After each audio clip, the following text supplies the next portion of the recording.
Assalamualaikum warahmatullahi wabarakatuh. Sobat Tani seluruh Indonesia, sore ini alhamdulillah saya berkesempatan berkunjung langsung ke salah satu perkebunan yang merupakan perkebunan agrowisata lebih tepatnya, karena ini belum perkebunan khusus satu varietas atau satu jenis tanaman, tapi masih terdiri dari beberapa jenis tanaman. Tapi hari ini saya bersama Mbak Dike dan tim fokus ingin membahas tentang mungkinkah kurma berbuah di Indonesia, terutama karena kebetulan kami ada di Banten, di wilayah Banten. Lebih spesifik lagi, mungkinkah kurma berbuah di Banten? Nah, hari ini saya hadir di salah satu farm namanya Waras Farm, dan kebetulan dari sekian banyak tanaman itu ada tanaman kurma yang hari ini bisa kita lihat nanti sedang berbuah. Nah, kebetulan saya berdiri di sebelah pohonnya.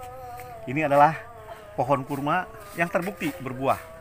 Berbeda dengan di negara asalnya, mereka berbuah serentak, matang serentak. Di sini lebih mirip seperti halnya buah kelapa atau buah sawit ya, berjenjang, tapi tidak sepanjang musim, sepanjang waktu. Tapi paling tidak kita bisa melihat ada beberapa fase, ada yang masih kecil, ada yang sudah matang tapi belum kering, sudah mulai menjelang masa kering. Nah, kita akan langsung ajak berbincang-bincang ini pemilik, pengelola, praktisi yang boleh bilang masuk level pakar ini sebenarnya. Namanya Mas Hendra. Kita ajak ngobrol nih, Mas Hendra. Ya. Assalamualaikum Mas Hendra. Waalaikumsalam Pak Iskandar. Saya dengan Mbak Dike kebetulan sangat tertarik ketika mendengar kabar bahwa di Banten sudah ada kurma yang berbuah dan bahkan serius digarap untuk bergerak ke arah perkebunan. Nah, yang sudah berbuah ini yang kebetulan kita lihat di sebelah ini varietas apa nih Mas Hendra? Ini halas. Halas. Halas atau holas biasanya. Halas, orang ya. bilang holas. Ya. Ya, dia sama varietas dengan barhi, cuma di fase rutop sudah manis. Artinya memang yang cocok untuk di Indonesia itu adalah fase-fase rutop mengkal sudah manis. Nah, ini nih Mas Hendra, kalau boleh kita lihat langsung ke sini. Ini apakah ini baru pertama kali berbuah atau buah keberapa nih Mas ini Hendra? sebenarnya buah ketiga. Buah ketiga berarti yang pertama yang bunga pasir tidak diambil ya? Bunga pasir kita potong. Oh, kita potong ya waktu itu langsung ya? Itu tiga tangan langsung kita potong. Ya. Itu di umur berapa Mas Hendra dia mulai muncul bunga pasir? 2,5. 2,5 tahun? 2,5 tahun. 2,5 tahun, kemudian mulai berbuah yang jadi buah beneran? 3,5. 3,5, ini berarti 4 tahunan ya? 4,5 ya? 4 tahun setengah seperti ini. Mbak Dike harus sorot Mbak Dike, bahwa ini real, bukan dongeng, bukan gambar yang diedit. Kita menjadi saksi dan teman-teman boleh datang nanti ke sini. Boleh cari di Google, namanya Waras Farm di seputar Cilegon. Nanti kalau diperlukan kontaknya boleh kontak saya. Siapa tahu saya dapat komisi gitu kan jualan bibitnya. Karena Mas Hendra menyediakan bibitnya. Kami dan beberapa teman boleh meniru nanti.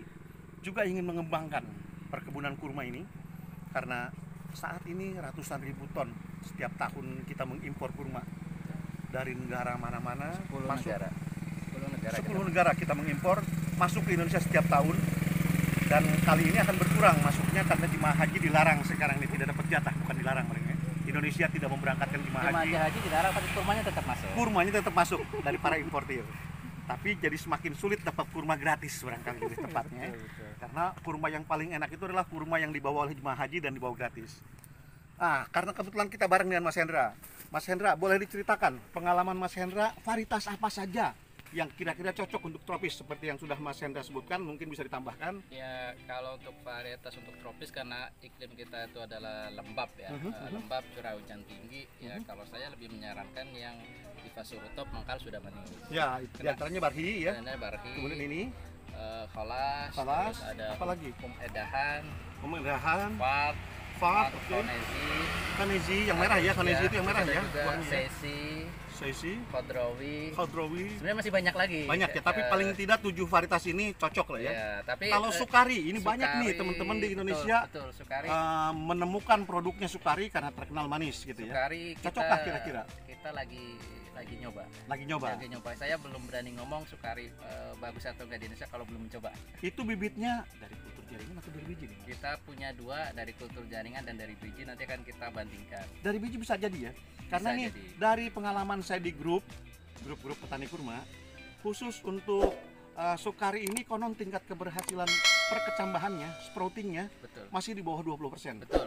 Kalau Sukari memang kalau kita sproutingin dari biji memang banyak kegagalan. Ya, Begitupun dengan varietas dari tetangga kita, dari Mr. Kulak KL1. Konon juga kalau yang berasal dari Mr. Kulaknya langsung itu sangat susah untuk sprouting. Sebenarnya enggak, itu hanya di teknik saja. Tekniknya? Teknik Perlakuan awal atau penyemaian? Perlakuan awal. Perlakuan awal. Perlakuan awal. Boleh dong kan dibagi-bagi dong gagalnya tekniknya di biar sprouting. teman-teman yang Ya. pengen nyoba KL1 ataupun tadi Sukari tahap sprouting ini, kasih kita kuncinya apa itu? Penyakitnya itu kan jamur. Jamur, betul. Apakah Penyakit- dengan fungisida? Oh, bisa dengan fungisida, Terus? tapi sebenarnya ada cara yang cukup murah Ya. sebenarnya, yaitu setelah 5 hari direndam, dicuci atau 7 hari kita jemur sehari. Setelah jemur sehari langsung masukin ke tabung reaktor ya. Itu hanya dicelup aja sebentar, masukin tabung reaktor, biarin selama seminggu, atau langsung di polybag. Tabung reaktor itu isinya apa nih? Tabung Jangan-jangan reaktor- ada jampi-jampi atau enggak ada. iya. Kalau di Banten emang ada. Iya, ini kan Banten repot, nih masalahnya kalau Banten nih. repot. Nah, ini tabung reaktornya Nah, apa? kalau saya tabung reaktornya dari Bekasi, kita ambil aja dari Bantar Gebang. Oh gitu. Sampah. Jadi tabung reaktor itu untuk apa nih fungsinya nih, Mas Sandra? Sebenarnya hanya membuat biji ini lembab aja. Oh. Dengan plastik kresek hitam yang kita ikat terus taruh di tempat gelap. Sudah. Oh, sama lah seperti usaha untuk mengecap bahkan beberapa bibit tanaman ya. Tapi tadi ada fase 5 hari harus direndam, dicuci bersih, terus kemudian di stressing dengan dijemur tadi ya. Sehari. Seharian ya. Oke. Itu tujuannya untuk mematikan benih-benih jamur. Ya. Atau kalau nggak mau dijemur, bisa juga pakai fungisida atau H2O2 hidrogen peroksida. Itu Ya, juga oke. untuk mematikan jamur. Ya, saya mengkombinasikan semuanya itu tadi. Saya di rumah sedang mencoba Sukari sambil menunggu bibit biji dari channelnya Mr. Holak, temannya Mr. Holak, temannya Mas Hendra juga, Mas Hadi Suroso. Semoga Mas Hadi nonton ini. Ya, Mas Hadi, hari ini saya membuat kontennya dengan Mas Hendra. Besok siap-siap next kita bikin konten dengan Mas di lapangan kebun Mas Hadi di Picung ya. Hari ini saya di Cilegon dengan Mas Hendra. Apalagi Mas Hendra yang bisa disampaikan, karena banyak orang mengatakan kurma bisa tumbuh, ternyata tumbuh. Kurma bisa berbuah, ternyata berbuah. Apa sebenarnya yang bisa Mas Hendra sampaikan kepada teman-teman nih pengikut setianya Mbak Dike CS nih, channelnya kita? Ya, Apa? kuncinya mau berproses. Kadang petani-petani kita maunya instan, tanam cepat berbunga, berbuah, padahal dalam budidaya itu tidak ada yang instan. Betul. Harus ada proses, kita juga harus mengenali agroklimat di lingkungan kita sendiri. Kalau itu tidak dikenali, maka ya biasanya nanti muntaber. Mundur tanpa berita. Awal-awal- Istilah baru Mbak Dike, mundur tanpa berita. Awal-awal semangat, kan sudah banyak yang nanam hujar udah 7 tahun, 6 tahun nggak berbuah, akhirnya dia muntaber. Itu bahasa Inggrisnya di Banten ini celebreos. Tancepkeun, teos ditinggalkan gitu kan. Mundur tanpa berita, muntaber. Ya itunya itu mau berproses ya, dan proses itu kan tidak ada yang menyenangkan.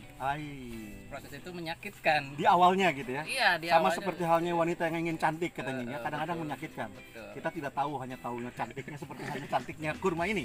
Tahu-tahu sudah berbuah, enak dilihat. Enak Laku dilihat. dijual sebagai destinasi agrowisata. Wisata. Terakhir nih Mas Hendra, sebelum nanti mungkin kita bikin sesi berikut.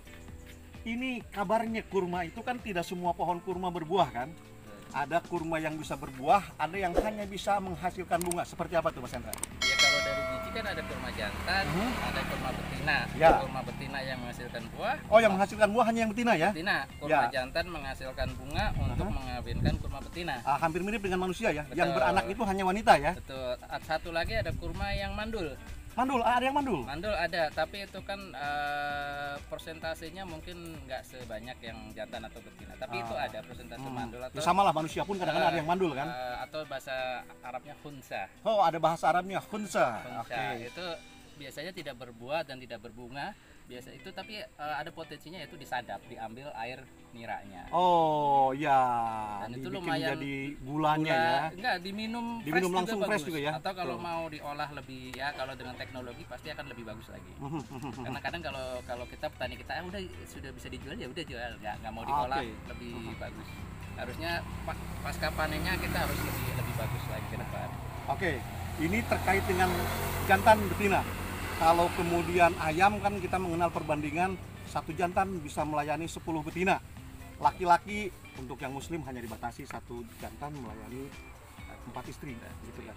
Untuk kurma nih Mas Hendra, 1 jantan itu bisa efektif untuk pembuahan berapa pohon betina Mas Hendra? Kalau secara jurnal 1:30. Secara jurnal 1:30. Tapi sebenarnya kalau mau Di lapangan? efektif ya 1:10. 1:10. Ya. Oke, jadi untuk teman-teman yang berminat berkebun kurma, kalau ingin berkebun dalam skala luas, itu yang ideal adalah 1:10.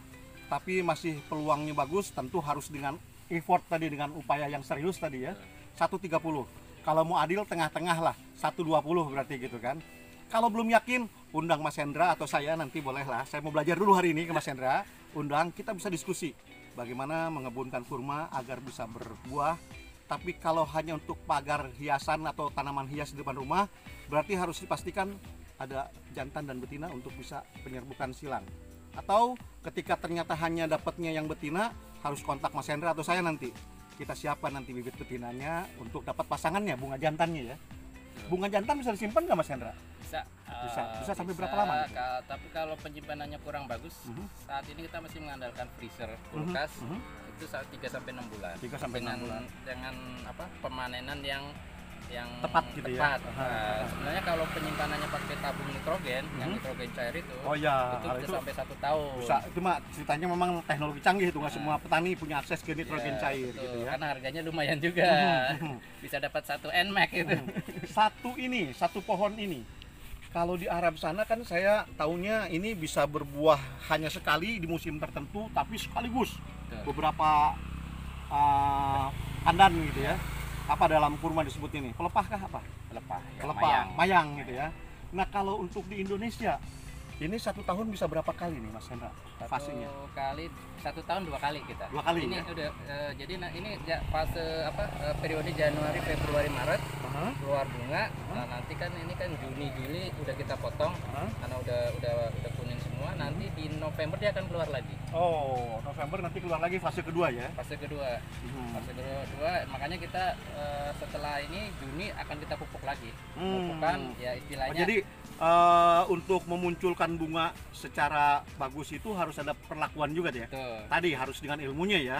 Tidak bisa kemudian tanam kemudian menghilang begitu saja. Sebleos gitu kan. Istilahnya sama kayak wanita habis melahirkan harus diservis. Dirawat dulu gitu ya, ada perawatan, ada fase perawatan. Minum jamu supaya kurus seperti saya.